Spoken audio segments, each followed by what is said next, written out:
মানে আমরা একে অপরকে স্পর্শ করতে পারছিলাম না। আমাদের মধ্যে ব্যবধান ছিল বিশাল। আমি জওয়ান ছিলাম আর আপনি ছিলেন একেবারে বৃদ্ধ। হঠাৎ করে দেখলাম আপনিও আমার পিতা। বিচলিত হয়ে পড়লাম এই ভেবে কে আমার আসল পিতা। সে আপনাকে হত্যা করার কারণে ভীষণ আনন্দিত ছিল। আমার ভীষণ ভয় লাগছে।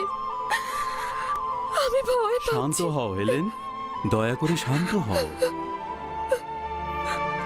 একটা খবের জন্য এতটা উদ্বিগ্ন হওয়ার কোনো কারণ নেই। খোদা তাআলা তার প্রিয় বান্দাদের একাকী রাখেন না। আপনি ছাড়া আমার আর কেউ নেই। আপনি শুধু আমার স্বামীই নন, আপনি আমার অভিভাবক, আমার প্রশিক্ষক, আমার মুক্তিদাতা। আপনি তো আমার সবকিছু। আপনি তো আমাকে আলোর সন্ধান দিয়েছেন।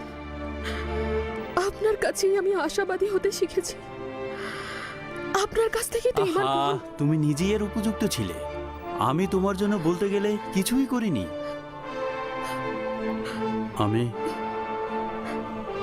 আমি তোমার জন্য গর্বিত।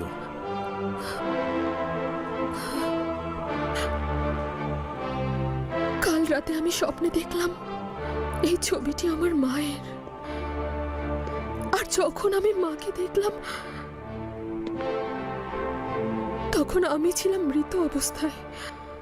আপনি আমার কবর দেখেও বিশ্বাস করতে পারছিলেন না আমি মৃত। ছবিগুলো ক্রমান্বয়ে স্থান বদল করছিল। এখন তো আমি এই ছবিগুলো দেখেও ভয় পাচ্ছি। এত চিন্তা করছো কেন? ছবি তো ছবি, এতে চিন্তার কি আছে? হ্যাঁ, আমার ছবিটা সরিয়ে দিন।